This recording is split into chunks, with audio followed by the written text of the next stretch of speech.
Alors bonjour Barbara Bianchi, nous sommes sur votre stand au Salon du Livre Lecture et compagnie. Alors si j'ai bien compris, cette association, c'est une toute jeune fille qui vient d'arriver puisqu'elle a 20 ans aujourd'hui. Oui, exactement.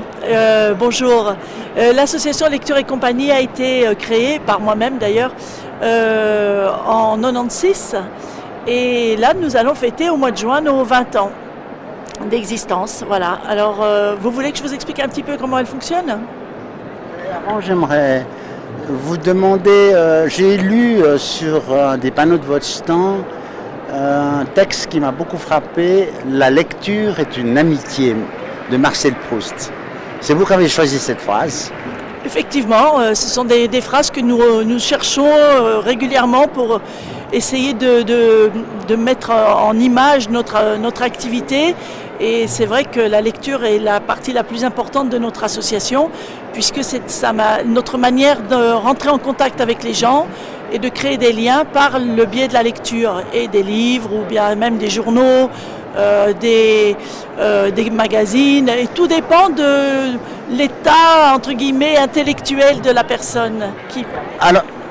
Alors justement, moi ce qui m'intéresse savoir c'est comment est-ce que vous est venue l'idée de démarrer cette activité ?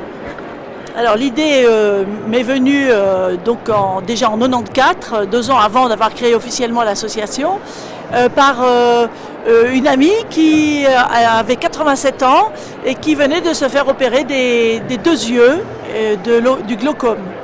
Et ça a été quelque chose d'assez éprouvant pour elle parce qu'elle était très âgée. Et en même temps, comme c'était une personne assez intellectuelle, elle m'a demandé si j'allais déjà venir la voir, si j'allais avoir le temps. Et ce que j'ai fait tout de suite, mais au bout de 2 à 3 fois, je ne savais plus quoi lui raconter. Alors j'ai dit, c'est là que m'est venue l'idée de lire un livre pour elle, à voix haute donc. Quels sont aujourd'hui, avec le recul, ces fameux 20 ans, avec le recul, quels sont le type de personnes que vous rencontrez et que vous visitez avec vos collaborateurs, collaboratrices ? Alors ce sont des personnes de tous les âges, qu'ils soient âgés, qu'ils soient jeunes. On a eu parfois des enfants aussi, mais ce sont toujours des gens qui souffrent de solitude, qui sont isolés, qui s'ennuient et qui n'ont plus de projet ou peu de projets de vie. C'est vrai qu'on a des gens beaucoup plus intellectuels, comme vous pouvez le voir sur les photos ici, qui sont, même on a un philosophe, donc quelqu'un qui écrit lui-même des bouquins de philosophie ou des bouquins politiques. Mais sinon, on a des gens de tous les niveaux culturels. C'est-à-dire qu'on a des gens qui peuvent être des personnes qui faisaient des métiers manuels, comme des personnes qui sont considérées des intellectuels. Combien de personnes ces dernières années avez-vous visité ? Oula, je ne peux pas vous dire combien, mais je peux vous dire qu'on a beaucoup de personnes qui sont aujourd'hui décédées, par exemple. Donc, je veux dire, depuis 20 ans, nous les accompagnons jusqu'au bout, même si nous ne faisons pas d'accompagnement de personnes en fin de vie. Si ce sont nos gens à nous, qu'on a suivis pendant plusieurs années, c'est clair qu'on va aller jusqu'au bout avec eux. Ce que je peux vous dire, c'est qu'actuellement, et en moyenne, on a 50 auditeurs, on les appelle des auditeurs, qui reçoivent nos lecteurs chez eux ou dans les milieux hospitaliers où ils résident définitivement ou provisoirement, si c'est à l'hôpital, si c'est en clinique. Ça peut être des séjours provisoires. Sinon, c'est des lieux de vie comme foyer handicap, comme les hôpitaux aussi. Hein.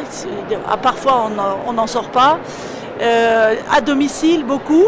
Et les EMS aussi, qui sont des lieux où des gens peuvent avoir de très belles animations, mais ne pas s'y intéresser ou pas toujours. Et c'est vrai que le fait de recevoir son lecteur dans sa chambre ou dans sa petite pièce ou dans le petit salon de l'EMS ou chez soi, eh bien, c'est un moment privilégié qui en même temps revalorise la personne et peut l'amener à faire des nouveaux projets, voyez, parce qu'on essaie de redonner goût à la vie ou à la société, à ces personnes. Est-ce que la ville de Genève, l'État, vous, à votre association, une reconnaissance sociale? Oui, alors nous sommes inscrits depuis 2003 au budget de la ville et l'État de Genève nous a déclaré d'utilité publique aussi en 2003. Donc c'est une reconnaissance pour nous, c'est très important. Barbara, on vous souhaite un bon succès, beaucoup de rencontres à ce salon du livre, beaucoup de découvertes et surtout beaucoup d'inscriptions de gens qui s'engagent et qui viendront faire des heures de lecture. Et puis on vous souhaite un plein succès dans la continuation pour ces jeunes 20 ans d'une jeune association. Au revoir Barbara, merci.